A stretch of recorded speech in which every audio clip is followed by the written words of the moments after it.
I didn't hear necessarily all of Don's introduction, but if he didn't say this, I do want to clarify something as I move into my presentation, because you're going to be asking the question, because already you might be able to tell that I'm not originally from Minnesota, right? And I didn't realize that. That was very consequential until I got to Minnesota in 1980. I've been here for a long time. I've been here for over half of my life.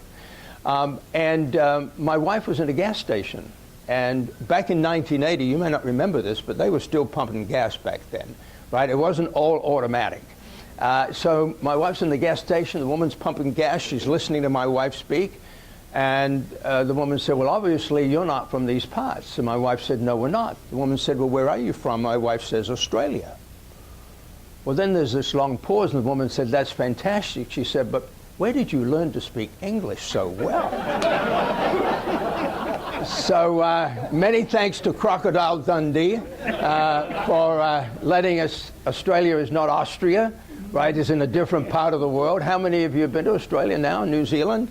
Right, quite a few. Yeah, that's wonderful. I'm delighted about that, and I do hope that many of you get to visit there. Don, as he said, has known me for a long time. He thinks I'm here because he does know me so well. Why I'm here is because he knows something about me I don't want anyone in the world to know, so I'm here being blackmailed to show up at the Optimist Club. But no, lovely to speak to an audience like this. Mark of an Eagle. Why would we pick a title like that? Well, it's the third in a trilogy of books about eagles that I've written. Even Eagles Need a Push, The Eagle's Secret, and now Mark of an Eagle. And the reason that I chose that title, because it became very obvious to me that everybody leaves a mark on the world. Everybody leaves an imprint of some kind. And I had a couple of examples of that in the last 6 months, which were simple examples, but they were profound to me because of the effect that it was having on me as an individual.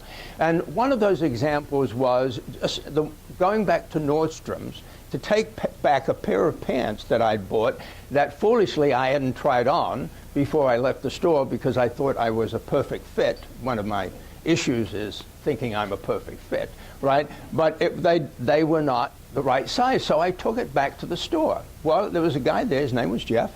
I'd bought some stuff from him before, but he wasn't the one who sold me these pairs of pants. So I told him what I wanted to do, and he said, yeah, let me help you for sure. So we found a pair of pants that fit me, and he's, like any great sales guy, says to me, you know, I got a shirt that would look great with those pants. And I said, well, show me the shirt. Yeah, and so I bought the shirt. But here we are at the checkout, and he gives me 2 receipts. One receipt was for the shirt, and the second receipt, he said, I want you to know, Mr. McNally, or see Mr. McNally, that I have actually put the name of the salesperson who sold you these pants, because this was not a sale on my behalf, this was an exchange, and I wanted to make sure you knew that that person was going to get credit for that sale. I walked away from that, and I thought to myself, what impeccable integrity. You know, and if you talk about, that's a reason for optimism, right, Terry? Right. That is a reason for optimism when you have people in the world doing that. A second one was I walked into a Perkins in Chanhassen. Now, I used to go to this Perkins every week to meet with a group of buddies of mine. We were golfing buddies, but we would meet in the winter there on a Friday morning, and really we were just kind of a support group. It broke up for various reasons, and so I hadn't been to this Perkins for quite a number of years, but I always remembered that we had a wonderful waitress by the name of Wanda. And Wanda used to serve us. She got to know us all by name. If we were having difficulties in our lives, she knew we were having challenges. She was the most beautiful, empathetic person. Always remembered Wanda. So a few months ago, I have a business meeting, and I said, well, I'm going to go to Perkins. It was just because it was convenient. I used to live in Chaska. Who was the guy from Chaska? Oh, Shakopee, Chaska area. All right, yeah. That's why I knew that's why what you said was so strange. I said, oh, he's from Chaska, Shakopee. Now I know. All right. I don't want to claim to be from Texas. Yeah, no, all right, all right. So I walk into the Perkins. Who is the first person that I see? Wanda. And what is the first thing Wanda says to me? Hello, David, how are you? I haven't seen you for a long time. I hadn't been in there for 5 years. And I sat down and I looked at Wanda and I looked at how she was treating everybody else, and she treated all of those people with that same smiling, caring attitude. And I thought, how many people is she impacting? How many marks is she leaving on the world by that attitude and the way she was treating her customers? So what do? I write a letter to the CEO of Nordstrom's, I write a letter to the CEO of Perkins, and I tell them they have the most fantastic brand ambassadors in these two people. So we don't have to be an Oprah, we don't have to be a Bono, right? We can be anybody, but we leave marks. But where does it all begin? Well, I want to begin by telling a personal story about my family. I have 5 children, 4 girls and a boy. The boy's right in the middle of the 4 girls, and I'm absolutely delighted to say his therapy is going great. All right? But I remember, and it's now something like 25 years ago, when my eldest child, Sarah, was graduating from high school.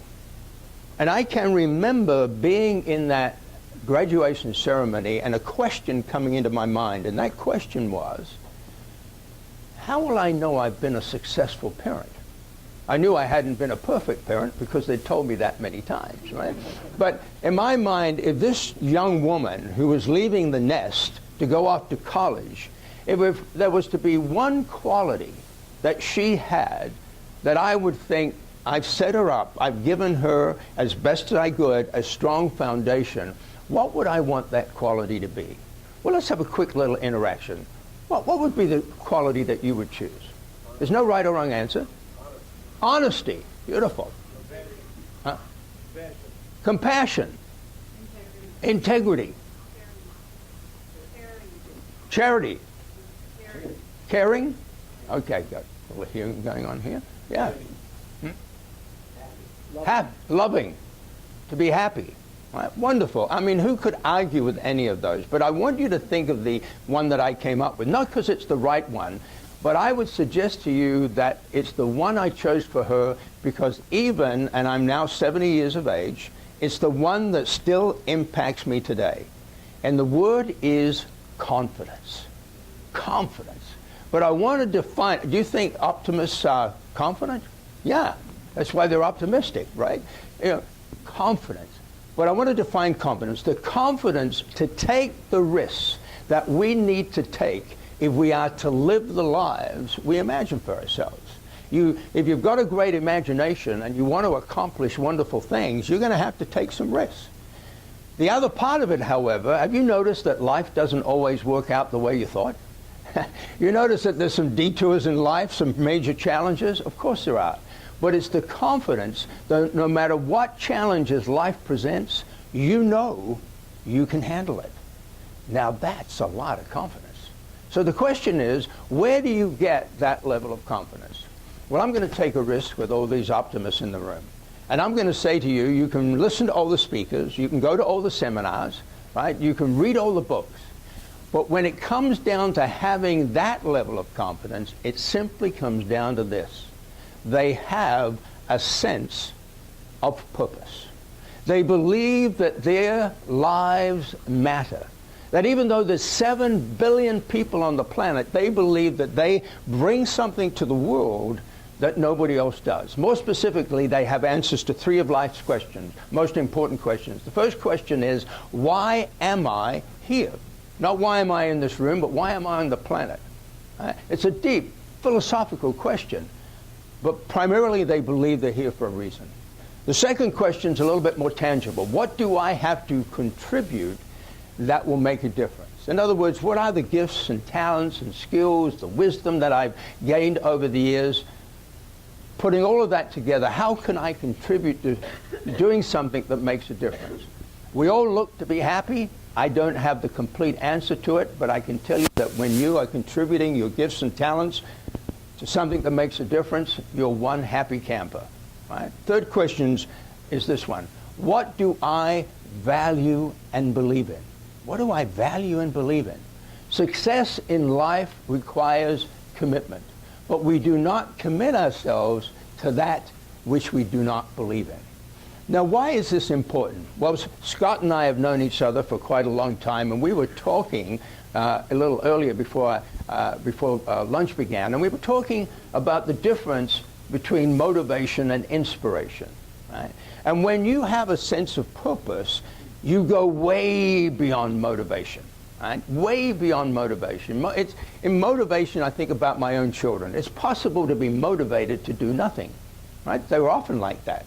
Motivated to do nothing, right? With all due respect, right? You cannot be inspired to do nothing.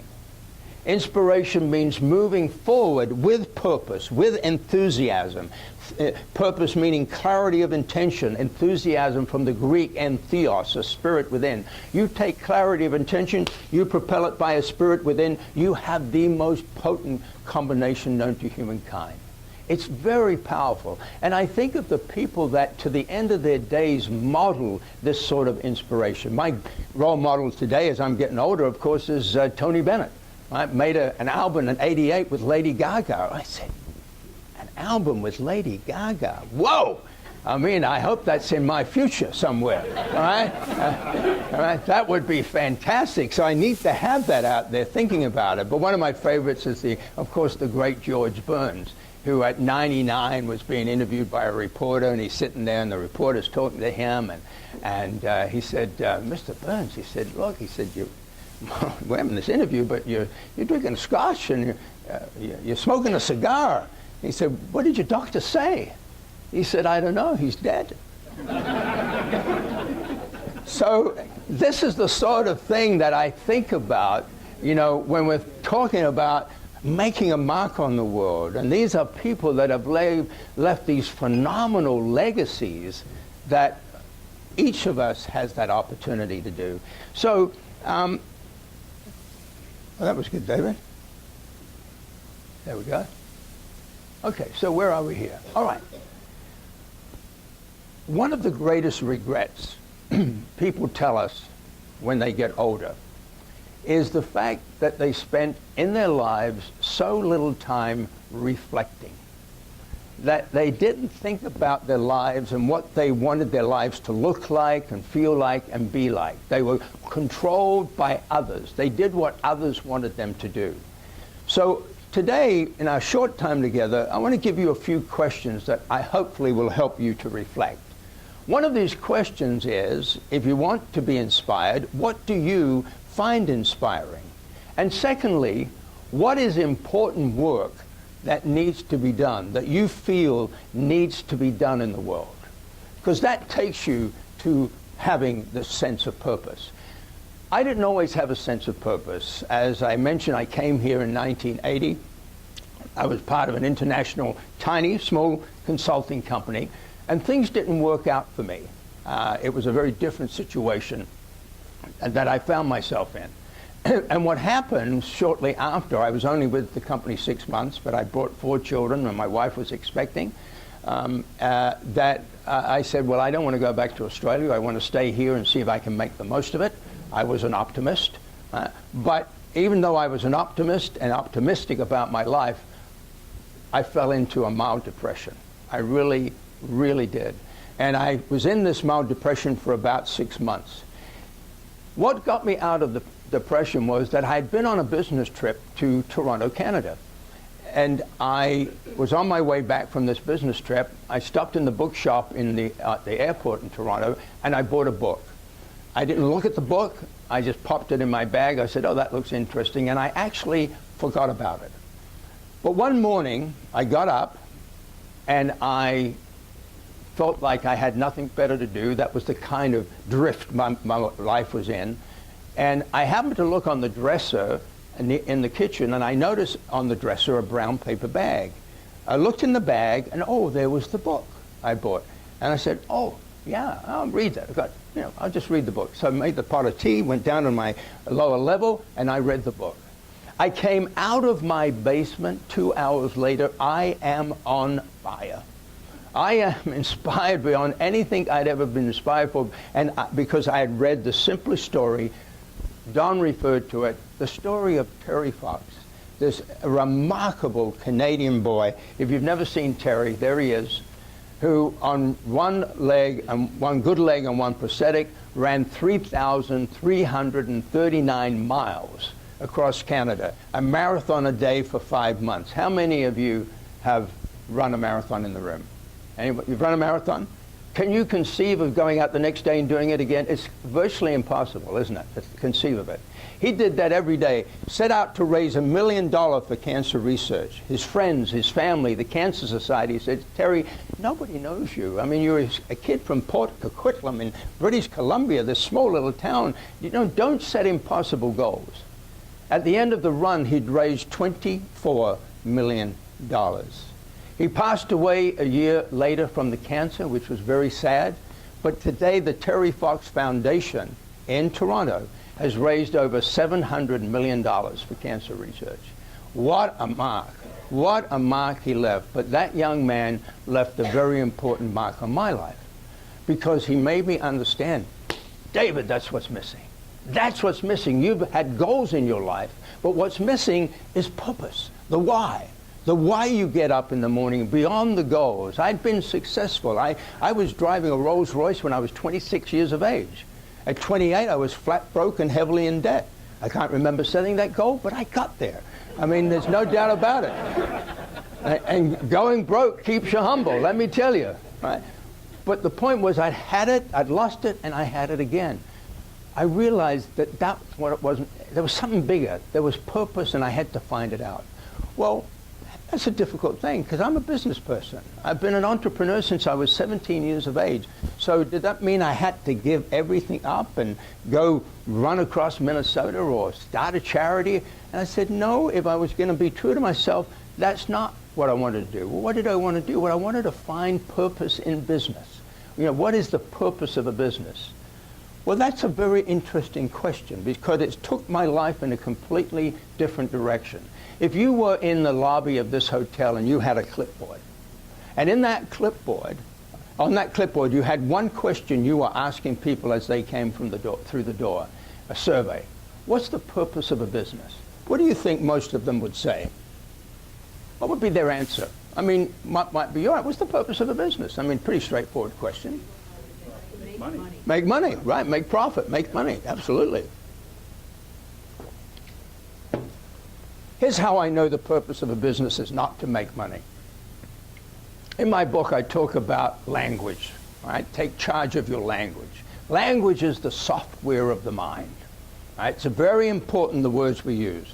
I know that the purpose of a business is not to make money, because this is a true story. I have a second cousin in England who spent 10 years in prison for making money.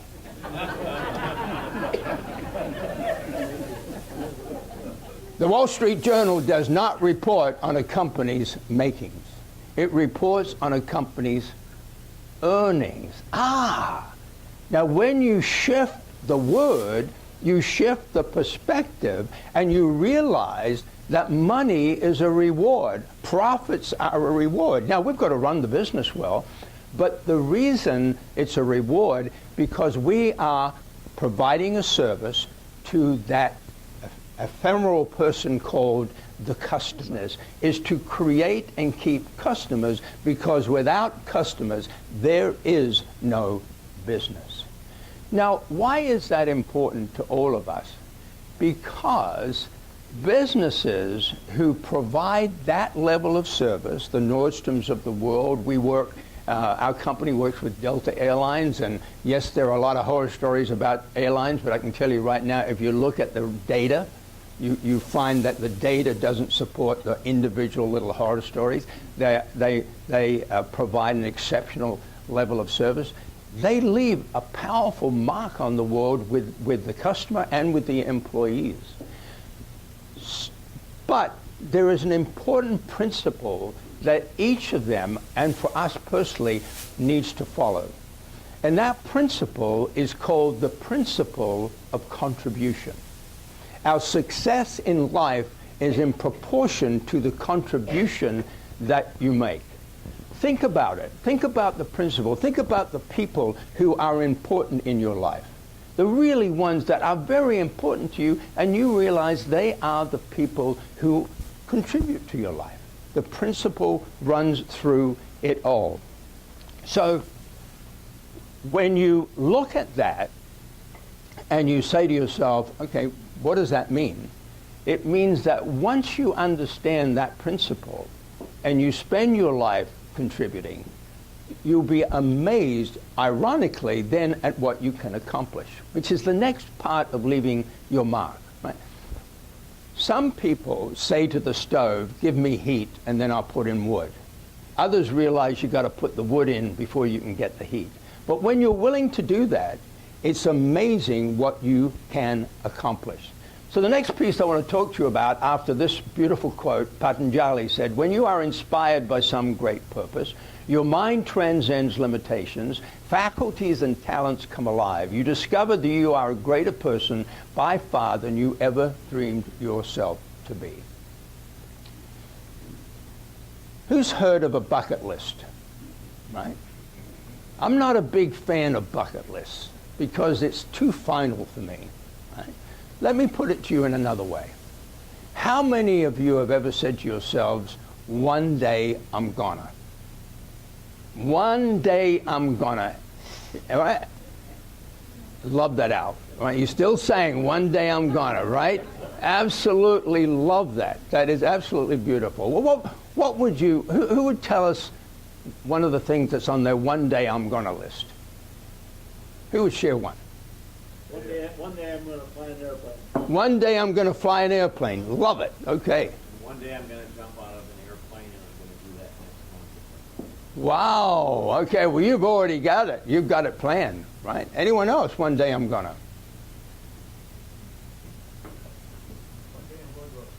One day I'm going to Australia. Yeah.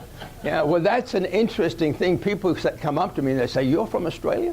I say, yes, I am. I said, oh, I've always wanted to go to Australia. I say, well, why don't you? And then they say, well, do you know how far it is? Yes, I do, as a matter of fact. Yes, I do. Right. So a couple of questions for your reflection. In the next 5 years, for example, in the next 5 years, Al, maybe in the next year or two, right? What accomplishment will you be most proud of? What will you be most proud of? What will you bring forward from your one day I'm gonna, so that if we meet in the next 5 years, you come up to me and you say, God, did I have a good time in Australia? Right? Did I have a good time in Australia? Because, right, and this is the critical one, how will you be feeling? Right? How will you be feeling? We need to grasp the fact that we live life on a feeling level.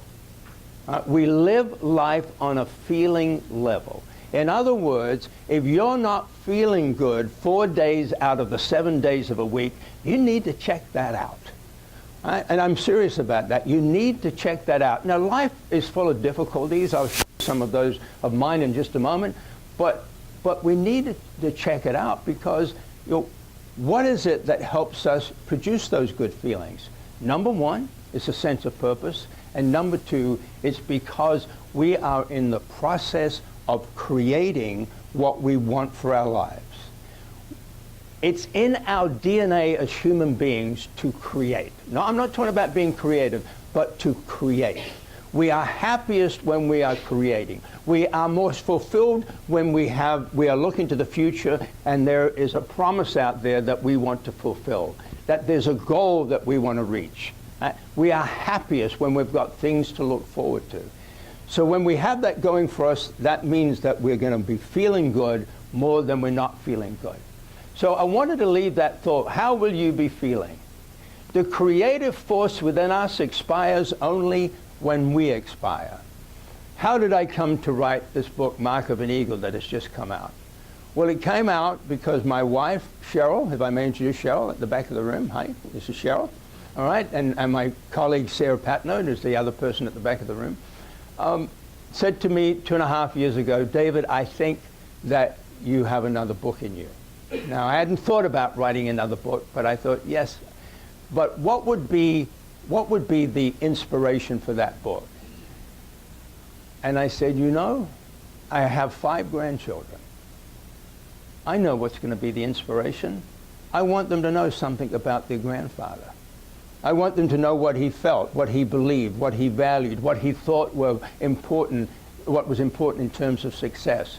So that was it. And at 68 years of age, I began a new book. But that, as Al would agree, right, never goes away, right? The creative force within us expires only when we expire. And I want you to remember that and think about that. And I know I'm preaching to the choir here, but you're optimists, so it's a wonderful thought, but I also know that I need to be reminded of these things as well. So another piece for you. How many of you lead or manage people? Right? Quite a few in the room. That's the big question that we get asked, right? How do you inspire others? How do you inspire others? Well, the most important insight, I believe, to leadership is the fact that leadership is not about what you learn to do to others. It's what you learn to be for others. How do we become the kind of person that others want to follow? Because if you're not that kind of person, they may sort of agree, but they will not collaborate. Well, from that, we need to understand that people cannot see inside of us. Right? So, for example, I wrote a book called Be Your Own Brand several years ago. And the model that we used for this is that people cannot see our intentions. You may have the greatest intentions, but people cannot see it. What they make their judgment on is our actions. Out of actions come impressions. And when we're interacting with people every day, we're making an impression after impression after impression. Don has obviously made many, many positive impressions on me over the years, right? As he has on many of you. And so Don Salverda has built a brand. A brand. Don has a brand, and it's a very positive brand. But he's built that brand through his actions. Right? He's built it through his actions. Here are 4 of the most important actions that we need to practice to build a strong brand. The reason I'm going to give you these actions is simply because all great relationships are built on a foundation of trust.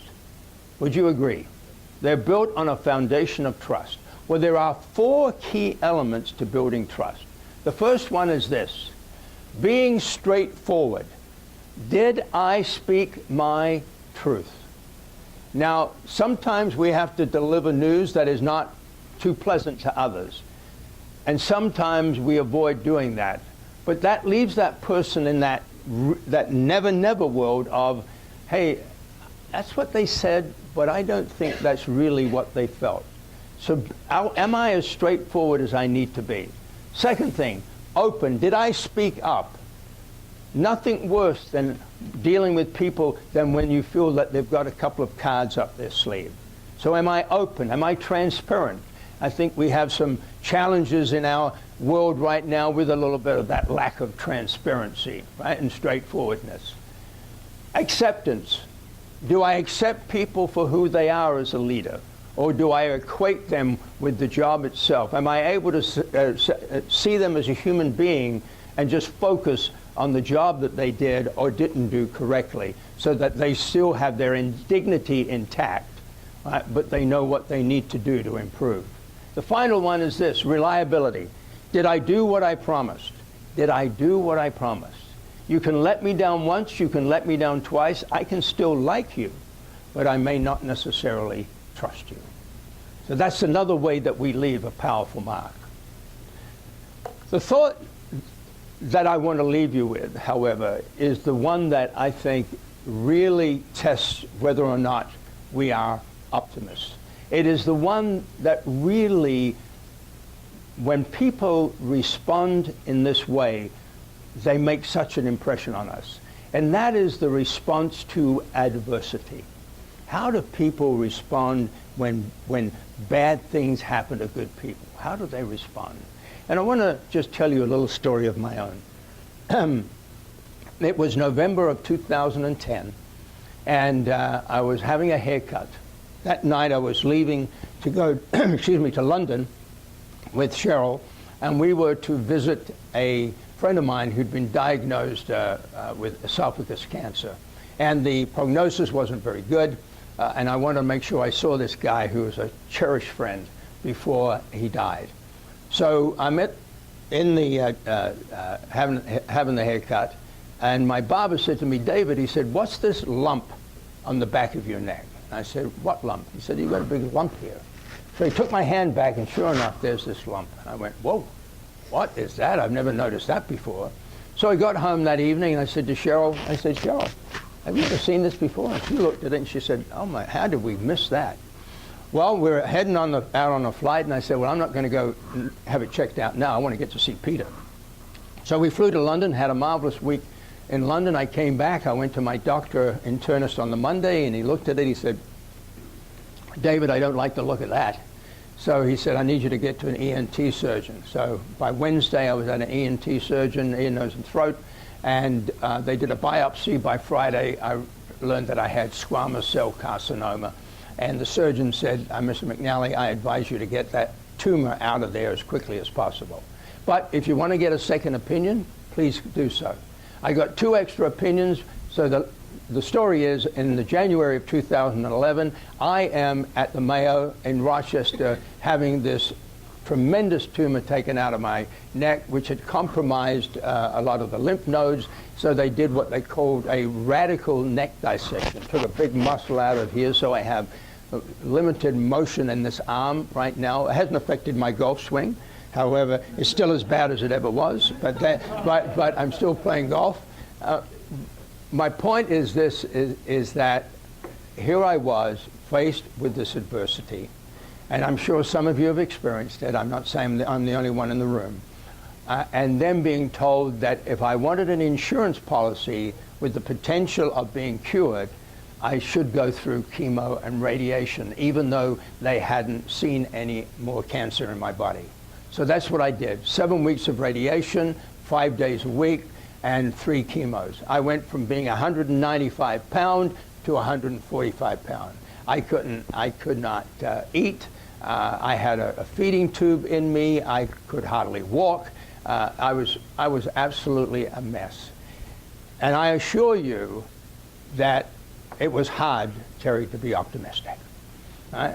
But somehow we got through it. I started to recover. I started to get stronger, but very, very slowly. Boy, did I have to be patient. Very, very slowly.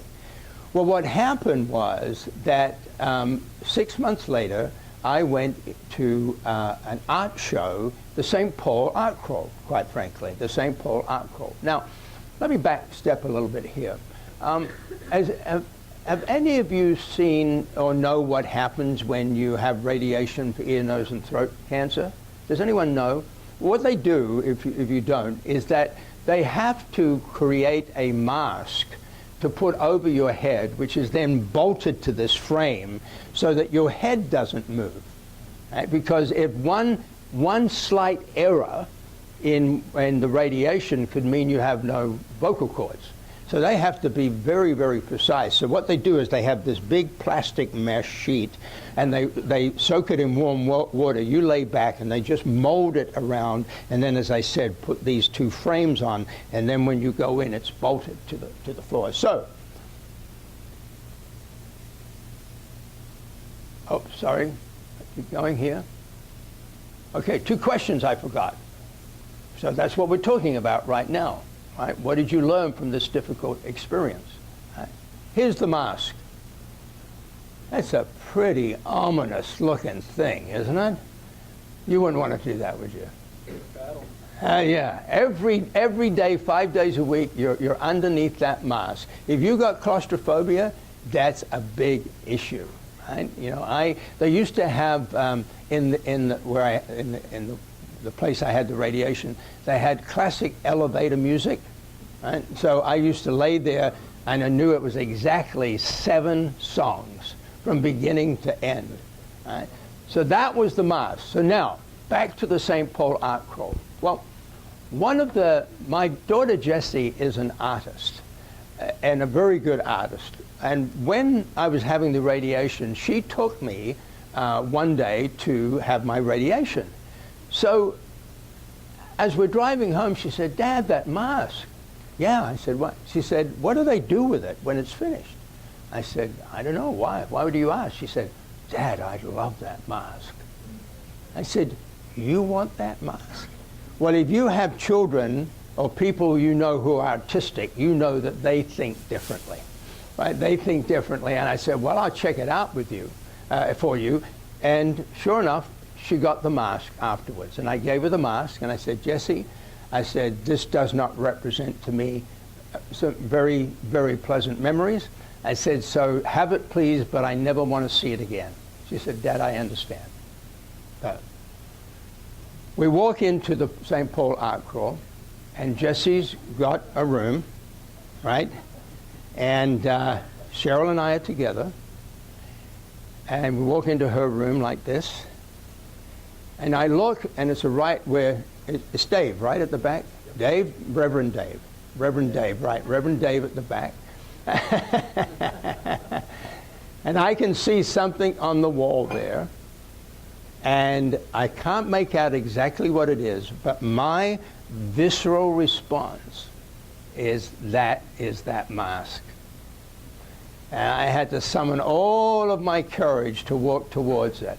But as I walked towards it and I got there, I stood in front, not of a mask that had represented so much negativity to me, but I stood in front of the most magnificent eagle. My daughter had transformed that mask into this, it's beyond beautiful.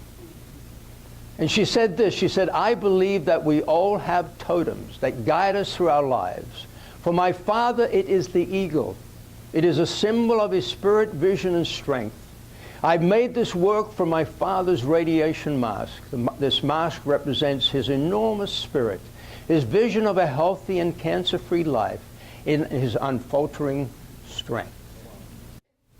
My truth and my reality at that time in my life was this: I did not have an enormous spirit. I was surviving. I did not have a vision of a healthy and cancer-free life, and I certainly didn't have unfaltering strength. But as I left there, I said to myself, wow, my daughter Jessie sees that in me. I'm feeling much better. Is it possible that I can now regain my purpose in life? Is it possible that I can start to create and establish a vision? And it was that moment and this experience that transformed my life and has led me to where I am today, where just over a year ago, they told me that I was completely cured. But we all need that, right? We all need the people in our lives who can see within us what we don't see within ourselves. So the final thought that I just want to leave with you is the question that I use in the last chapter of the book, but it's not my question.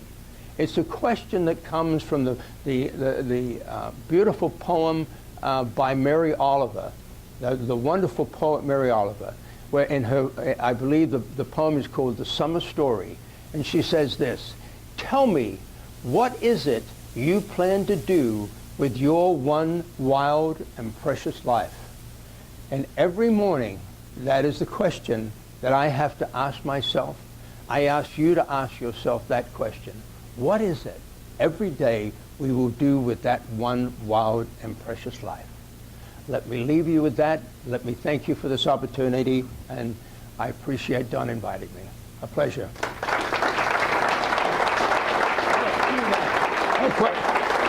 All right. How about a few questions that Dave might respond to? Any thoughts as you reflect on these comments which you love Steve? Please. You don't have to, but if you have one, I'd love to. I want to know, did your cancer affect your handicap in golf? Did you break any clubs if it went up? Unfortunately, no, it did not affect it, but neither up nor down. Neither up nor down. Yeah, I wish it had, though. Yeah. Anyone else? That was a very profound question. I know there's a story connected with your making the film The Power of Purpose, where you almost gave up on that, and then you were on an airplane ride, and through synchronicity, you happened to sit next to a person. Can you share that story? You got 2 more minutes? Okay, all right. When I made the film The Power of Purpose about Terry Fox, was because I was so inspired by his story. It was a project that I thought would take me 6 months, and it took 3 years. It was an amazing story of having to persist, and many times I wanted to give it away. Like any human being, I just thought this is not meant to be done.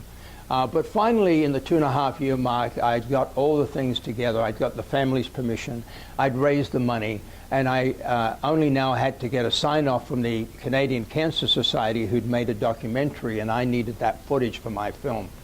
So once I put all the pieces together, I went up to see them because I dotted every I and every T that they had given me.